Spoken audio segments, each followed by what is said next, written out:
I am sitting with Abigail, Heanly and Claire Harris of interior design company Heanly Harris. Nice to see you. Thank you. And also Becca Cranfield, who is co-director of Artisans of Stonecare. Abigail and Claire, excitingly, you guys haven't been together very long. We haven't, no. We've been in the industry for a number of years, but I've worked for Helen Green and Percy Bass, and I joined Jenny Blanc, and then Claire joined, and we worked on a lot of UK and international properties together, and specifying natural stone for different environments was actually quite a learning curve for us, wasn't it? In London and the Caribbean, so they were completely different environments, so it was really interesting to use them in different fashions, wasn't it? Exactly, Yeah. and then we just had a very good working relationship, but then Claire left, she deserted I did. me. I moved to Australia, I moved to Sydney for 5 years, so I was working on more commercial interior design projects. And then when I came back, we got together and we kind of had a look at what our strengths were when we were working together for Jenny Blanc, and decided that both of them complemented one another. And then we decided... we thought, why aren't we doing this together? Exactly, yeah. Absolutely. So Becca, you kick us off with talking about stone. So you've been restoring and advising on stone for 10 years. Why is natural stone such an incredible material and so important in the world of design? So for me, one of the most important things about natural stone, and it's something that I'm really passionate about, is it is just such a versatile surface to work with. It's so, you can have it in so many different settings, and we were literally just discussing this earlier, that it sounds completely basic to say it, but no two pieces of stone are going to be the same, and I think that's one of the things that you get from working with natural stone, is that you could specify the exact same limestone for two clients, but they're going to get two completely different experiences from it. And I think that is what makes it so beautiful, but also that versatility, and something we do a lot of. So we specialise in restoration and maintenance of natural stone. And the number of times we will go to a client's house 5 years apart and they've completely changed everything in their interiors. They might have followed a completely different colour scheme in their kitchen or have different worktops, but they've kept their same limestone floor, and we can restore it for them and it looks brand new. And I think for me, that versatility, that you're choosing something that is durable, it's never on trend and it's never off trend. It's been around for centuries. Buildings have been built from it for years and years and years. And it's always going to be there. And for me, that's what makes natural stone such a special material to work with. Yeah. So Abigail, when would you specify natural stone as opposed to going for a composite or a porcelain? Well, natural stone, I think probably, Claire, what would you? So in terms of the way that we design, we tend to layer materials in. So we may use a porcelain, and we may use a natural product as well, depending on the environment that we're designing for. So let's say a family bathroom, we would, I suppose, consider, Becca, correct me if I'm wrong, but we would consider porcelain maybe something more durable and more practical for a family. So for example, in a bathroom, we may lay that on the floor, but we may use elements of marble in other ways. So we might use it on a cistern top or on a counter where it's not potentially in the line of fire, if you like, of the design. So we do use both products at the same time, actually. We have mixed different materials often, haven't we? Yeah, and we like to layer them in as well. Like our type of design is quite layered and quite interesting, isn't it? So we might bring some timber in as well and kind of develop it that way. So. And when it comes to introducing the concept to the client, what is it about natural stone that a client needs to understand if they're going to take it, accept it in an interior? I think they just need to be aware that it is a natural product, and it needs maintaining. You have to be mindful that whilst it's beautiful, it does need looking after. I think we do ask our clients to embrace that side of things as well, that it is a natural product, and it's it's more of a kind of a worn, rustic feel, which is how we tend to design. We tend to use honed and rubbled finishes to create more of an atmosphere, I suppose. So we ask them to kind of get on board with the fact that it's going to change over time and it will need some maintenance. So we always say that from the outset, as opposed to, designing and then just walking away from it. So. Exactly. And Becca, tell us about how you need to look after stone. Yeah, absolutely. So what the guys have already said about the ongoing maintenance is a really, really key thing in terms of the conversation you should be having with clients from the moment that you install stone. So the way that I always say it to people is that if you're investing in stone, you're investing something that is built to last. And it really depends what you want. If you want something that looks perfect all year round, then they've got to be prepared for the ongoing maintenance that they can do themselves. So the way that we kind of split it out when we talk to clients about it is you've got preventative things that you can do. So essentially what you want to be doing with your natural stone, whether it's a floor or a worktop or a bathroom, is to think about anything that could harm that stone and how you can stop that from happening. So it's actually really simple, and I always feel quite silly when I talk to clients about this. So if you've got a natural stone floor, for example, you want to stop anything possible from scratching it. So really simply, we always advise clients to have some really good hard-wearing matting at the front of your house so that you're not treading all of those bits and bobs of dust and debris into the house. Ask clients to take their shoes off. Pop little coasters on the bottom of your furniture so you're not tempted to just drag it across and scratch it. And then you've got the things that you can do on top of that. So we always advise daily maintenance for clients. So inevitably, somebody will just pop through and forget to take their shoes off. So we always say to people, just sweep the floor. If you've got a natural stone floor, sweep it really regularly. So rather than hoovering, because you don't know what's going to be caught on the bottom of your hoover, we recommend a particular type of mop. We call it a Swiffer mop with a malt net spray, which literally acts like a magnet, and it just attracts all of that dirt and dust so that no one's continuing to scratch that floor with it. So it's really simple things like that you can do every day. And then the same with things like your worktop. So again, with worktops, prevention is absolutely key. So if you've got a marble worktop, the main thing to always talk to your clients about is that marble is acid sensitive. So you just need to bear in mind that anything could be acidic within a kitchen, whether it's your lemon juice, more likely in my case to be a glass of wine. And you've just got to think about making sure that you don't just pop the bottle of vinegar down straight onto the table with the drips underneath. Or in a bathroom, we encourage people to have trays to pop their cosmetics on rather than just letting the soap drip down onto it. And we see that an awful lot. So there's just really simple, and I think it's never to put clients off from having natural stone, but there's just an extra few steps you've got to think about to just prevent it from being damaged. And then, of course, it's advising them on things like when you do need to clean, because you will need to clean your floors and your worktops, just making sure you're using the right products. And again, it's really, really straightforward. It's just using pH neutral, stone safe products. So just avoiding reaching for the Sif or the Viacal, which so many people do. And if you just give people the right knowledge, then it actually really is so straightforward to have natural stone, have it last for years and years and years without any problems at all. So for me, it's just making sure that people are just aware of that from the beginning, not to overwhelm them and scare them off from having stone, but just be ready to care for it, because in my eyes, stone is such an investment, it's such a beautiful product that you should really want to care for it as well. It's kind of like when you get that beautiful cashmere jumper, you're not going to throw it in with the rest of the washing, you're going to make sure you look after it, and I think it's the same with natural stone.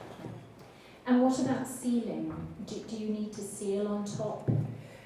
So all stone will be pre-sealed before it's installed and then sealed again afterwards. And essentially through your maintenance and cleaning regimes, what you're trying to do is keep your sealant as intact for as long as possible. So it really depends on the type of sealant, which will depend on the type of finish.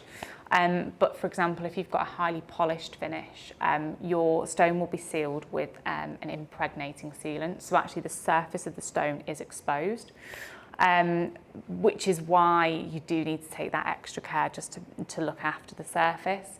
You will start to notice the sealants degrade over time. It's really difficult to explain it until you can kind of see it.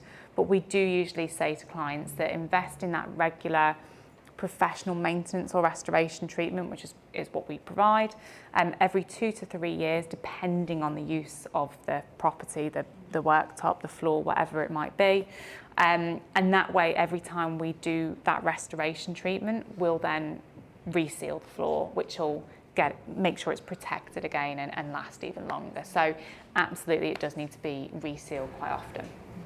And let's talk a little bit about styles and designs. For example, a herringbone as opposed to a larger tile, because it's the size of the tile it can be quite specific to what you're trying to achieve.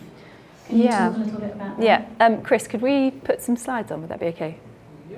Thank you. So we're just going to show you some images of a few bathrooms that we've worked on. So you can see in this first image, so we've used a smaller tile on the floor, which is an encaustic product, with some natural some natural marble on the bath face, the top, and then... That wasn't going to be the star of the show at the beginning. We wanted something really dramatic on the floor, but actually the marble is probably the star of the show here. So just going back to your question about size, I think we definitely, when we design, we have different layers of texture and colour and finish that come together to make the finished product, the finished design. So it might be that actually a larger tile isn't the hero of the design, but the pattern is, or as Abby was saying, like the actual beauty and the simplicity of the marble makes it the showstopper, actually, doesn't Absolutely. it? Yeah. It was supposed to be a fill-in product. We needed something for the bath panel, for the top, for the vanity, but actually, as you can see, it's pulling the whole thing together. Yeah, and actually one of the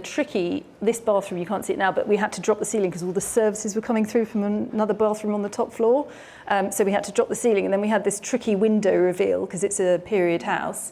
We weren't allowed to replace anything to do with the windows, but what we could do is use marble to actually we put slips down the side, and then we put a little sill in.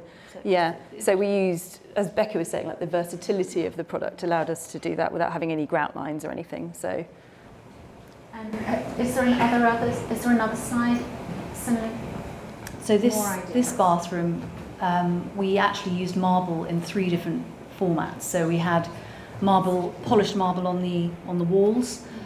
We used 60 by 60 honed marble on the floor tiles. And then if you go along, Chris, to the next image, we actually used the marble and had it water cut into a leaf design. We did, and also the shower tray, which you'll see over here, that's one of the artisan shower trays, is a solid piece of carved marble, which has a waste outlet. So it was all the same product, but just applied in different ways. So actually a simple piece of beautiful stone can transcend into lots of different interests throughout a bathroom, especially somewhere like that where we had a few spaces that we had to kind of...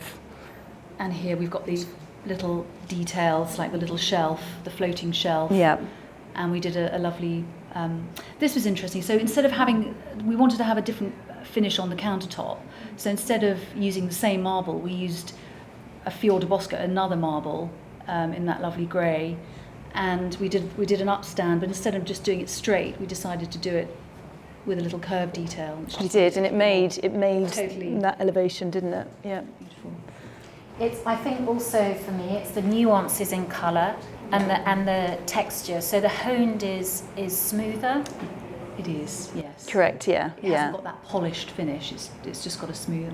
It's a bit more subtle. It's kind of calmer, and in keeping with the way that we design, I think. So there's another example here, which is 2 completely different types of marbles. So there's a marble tumbled finish on the floor in a diamond configuration, and then which I think worked really well. Yeah, and then on the countertop, yeah, again, it's a different marble. Yeah, that one's quite highly patterned. So there's I'm another. not sure, I can't remember the name of that one. No, Chris, do you remember? I think there was a piece here, wasn't there, that we were... The green, yeah. The Arab Sparta. Right. Yeah, that's right. Yeah. And what about thickness? Because if you're using underfloor heating, do you have to consider the thickness of the tile that you're putting down?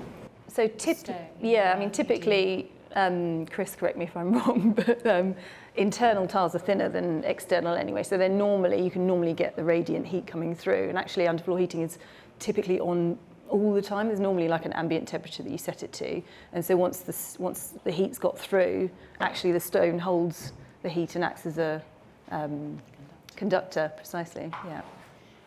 So Becca, tell us more about if you were going for an indoor-outdoor look, which is obviously quite popular. What sort of stone lends itself to that kind of look? So I think the most popular, without a doubt, would be limestone for that sort of look. And is that, for example, that one behind you, or are there things that you can point out to kind of? So that's a limestone, that comes as a tile as well. Yeah. I mean, we don't get involved much in the installation. Well, don't get involved at all in the installation of natural stone. So we're not. It's something that we wouldn't really usually advise clients on. Would be the correct stones to choose for the correct settings, to be honest. But I mean, absolutely, we see an awful lot of the indoor-outdoor look, and I think it's a really beautiful way to use natural stone. So yeah, and I think it's just about considering the finish as well that you have on the stone. I think just picking up on what you guys were saying with regards to honed vs polished. We see a lot of clients at the moment who we are actually honing their polished stone. So I've actually got a client at the moment who is installing brand new Carrara tiles that are currently polished, and we're going to go in and hone them for them. And that is a really important design decision to make with your clients. So although there's, in terms of the maintenance and upkeep, there's not really any particular difference between honed and polished. If anything, a polished finish has a slightly tighter structure. However, with your highly polished finish, you are going to see every blemish and every scratch really easily. So honed is actually a really, really nice way to use natural stone and make it a little bit more practical to have as well. So we've done this ourselves at home. So we've got a Nero Marquina, so that's a black marble dining table, and we had it polished, and you could just see every kind of who's eaten what, where and when. And we've honed it now, and not only is it, you just don't notice those marks, it still has that striking look. And I think this is what some people worry, that without a high polish you're not going to have that impact, but you really do. You walk into our living room where our dining table is, confusingly, and you still see this beautiful piece of marble. And if anything, I actually think you can see all of those little intricacies of the stone so much more vibrantly when it's honed, and whether that's natural form then. Yeah, you can see all of those veins popping out, and I think it's beautiful. And whether that's a limestone or a marble, I think the honed finish for me is always what I would advise clients to. And it doesn't mean that you can't polish it either. So we've got a client who we honed their worktops. This was just before Christmas. We were meant to be repolishing them, but kind of midway through, after we'd restored them, got rid of the scratches, got rid of the etch marks, they walked in and they were like, oh, well, that looks quite nice. And we said, well, yeah, we can literally do whatever you want. So you could have it completely flat honed, so like you've got a real matte feel to it. Or we take it up stage by stage, so we're using finer and finer diamond abrasives until we get to the polish. So we can stop at kind of a mid-shine at any kind of level, so they can still get a bit of that refraction of light if they want to, or they can go highly polished, or if they change their mind 2 years down the line, we can polish it again for them. So again, I guess back to that versatility of stone, you can literally do what you like with it. It's you can change your mind as often as you like, which is, well, I'm not allowed to change my mind again in our house. We are having it honed now. But clients can change their mind and whatever suits them at that time. I think that, again, is one of the beautiful things about working with stone. I also wanted to talk a little bit about light and how you light things, because I think, you know, when you come somewhere like this and you see you see something like this herringbone pattern in a strong light, inevitably that's not going to have the same look when it's on the floor Precisely. In your house. Yeah. So can we talk a little bit about how you choose, you know, do you choose should you choose a natural light, or you just need to understand that in a different light the stone's going to look different? Well, I think, as we were talking about just earlier, limestone, I think people sometimes expect to have a uniformed tone to the stone, But what's amazing about it is that it can look different in, every individual slab is going to be different. Tile is going to be different. So that you've got to expect that there's going to be variations in colour. And I think obviously it depends on how much natural light, the tone of the stone, I guess. Yeah, the environment's going to dictate a lot. How many windows are there? Is there natural light flooding in from a front door? Exactly. Have we got? We always tend, just digressing slightly, but with lighting, we always tend to put 2 or 3 settings in. So we'll always have that kind of bright, task lighting almost, and then we'll have another circuit which will just be mood lighting for evenings and kind of cozying up, and so that the stone will take on different connotations depending on the light that it's in, definitely. And obviously you wouldn't go for a darker stone in a dark area. You would pick something that's light. Yeah, so if I think it's back to balance of finishes again, isn't it? If we went for something quite dramatic on the walls, then we might be considerate about what colour we put on the floor. Yeah.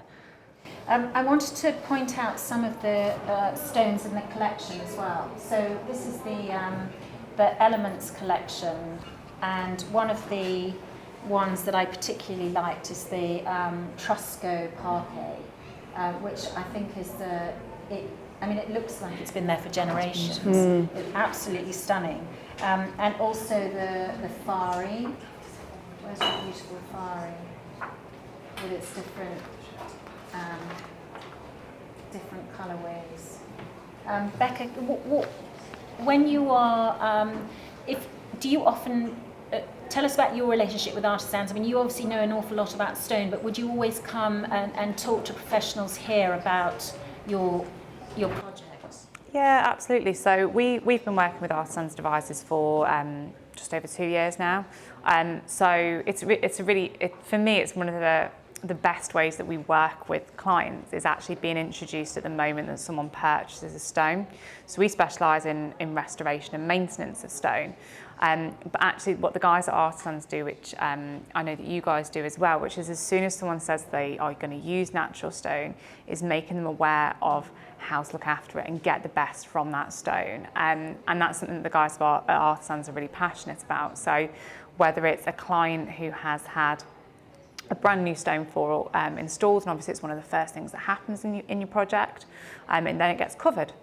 And at the end of your build, you uncover the stone, and sometimes there will be blemishes or there will be scratches, and it can just really benefit from having that really quick once over and a reseal. So we do a lot of that kind of like final finishing touches for clients at the beginning of their installation. And then equally we work with clients, as I say, they've been kind of told by the Artisans guys that, right, as soon as you look after it properly, this is how often you need to look after it. So we go in and we do, some clients kind of every 2 to 3 years, we might do a professional restoration and resealing of their floor. And then equally, we've done some amazing projects where it's a client who's had, and I think this pays such huge respect to the relationship that artisans build with their clients, that 15, 25 years down the line, they say to artisans, right, we've had this stone from you, how can we keep it? And they've still kept the artisans guys' details on file, and they get back to them, and then we get introduced and we kind of come in and completely transform that stone. And if there's areas that do need replacing, the guys here can match them.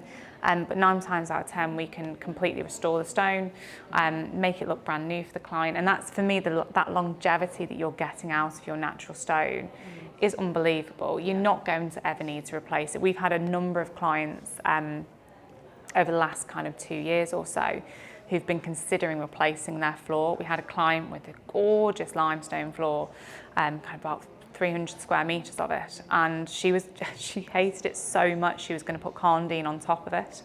I know, it was an absolute travesty, but it'd been really poorly maintained by the previous homeowner.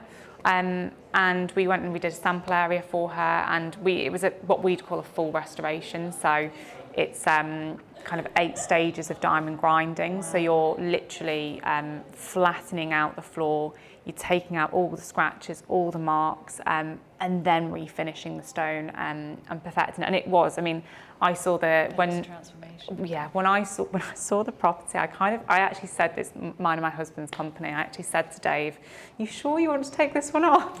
Isn't that, it's lovely for them as well that they've seen, you know, they've inherited this finish, and then they've been a part of bringing it back to reality again. And they nice. honestly, they hated it, and I'm not surprised.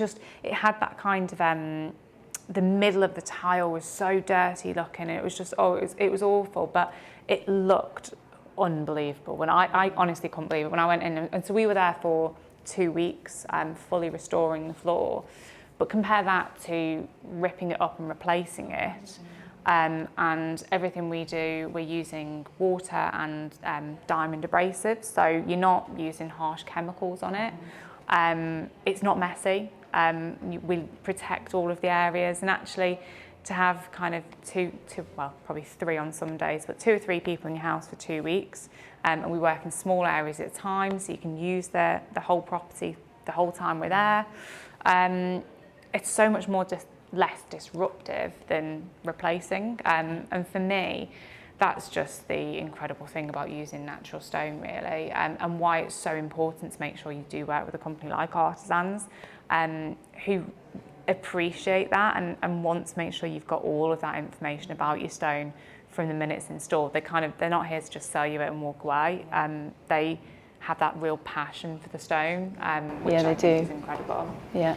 And is there a question of we're all being much more eco-conscious and sustainable? Are you finding that clients are asking for a product which is going to last for a long time? You know, is that I think that's how always something Brickstone's that's coming into the conversation. Definitely, that's always a consideration for us anyway. You know, we're very practical designers. The first thing we do before even talking about what things look like is, you know, how do you need to use this product, and what can we provide and suggest that's going to fall into what you need. So definitely longevity. You know, we would never put something in that's got a lifespan. Yeah. While something is on trend at that particular time, in 10 years' time, are they going to still love it as much? You know, are they going to be able to live with it and still appreciate it in 10 years' time? So you advise them accordingly. Thank you very much. I think we've more or less covered just about everything, really. Chris, do we have any more images on there? I think there's one more. Yeah, this is another bathroom that we worked on. Well, this was lovely. It was in a loft space, so we've got a little secret door that goes through to a laundry room. So again, I suppose it just talks to the way that we use different materials and stones and layer them through a design. Wasn't stretching. You know, we always consider clients' budgets, and they might not necessarily be able to use, you know, stone everywhere. So we did wooden. We mixed the finishes, didn't we? Yeah, and we used an encaustic tile on the floor as opposed to a marble. And also, I think because it goes into a laundry space, we were a bit more kind of careful about the products that we used. So actually, as you open that door, we don't have an image of it, but there is a terracotta hexagonal tile on the floor, isn't there? Which actually, when we laid it down, it was really kind of battered and rustic, and it kind of added to the whole. And the builder said to us, "Are you sure you're?" And we said, "Yeah, absolutely. Just, you know, grout it," and it just came up so beautifully. And it just, you know, I think another thing about the way that we design is that bathrooms, in particular, are rooms to us. They're not just, you know, a porcelain tile, white sanitary ware. You know, we love to like another. You know, precisely, yeah, and we treat them so when you open a door, you want the house to kind of the story to flow in. So we're quite discerning about the types of finishes that we put in and how we layer them, so we get kind of a real interest to every bathroom. And I think these are the conversations of having to have with clients at that very beginning when they're considering their options. What is most important to them? Is it that they want a really kind of practical, easy upkeep space? Do they want the dramatic factor? Do they want something eco-friendly? If sustainability is the most important thing for them, then absolutely, natural stones far outweighs the sustainability of something like a ceramic or a porcelain. And I could bore everyone to death with kind of facts and stats about sustainability, but it's just working out what is the top priority for the clients, and then just advising them and being really honest and open with them from the beginning about what they need to consider, whether it's the upkeep or whatever else. And I think that's, I mean, just from talking to you guys earlier, that's exactly how you're approaching it with your clients, which is so important, and making sure you're working then with a really reputable stone company who is also really honest with you about those conversations as well. Yeah, there's only one, by the way, it's these guys. No, I think thank you very much, Becca. I think that's what I've learned today. It's very much know where you're using the stone, how you're pushing it down, so what you're grouting it with, and for where it's going to be used, and always ask the experts. Either you're lucky enough to have somebody like you guys, Heanly Harris, to do it for them, or you come in and you ask an expert, and then you've got something that's beautiful and lasts forever. And as and when you do need a bit of the wear and tear taken out, then there are specialist companies that can come and do that for you. Thank you very, very much, ladies. Thank you. Thank you. It was really interesting.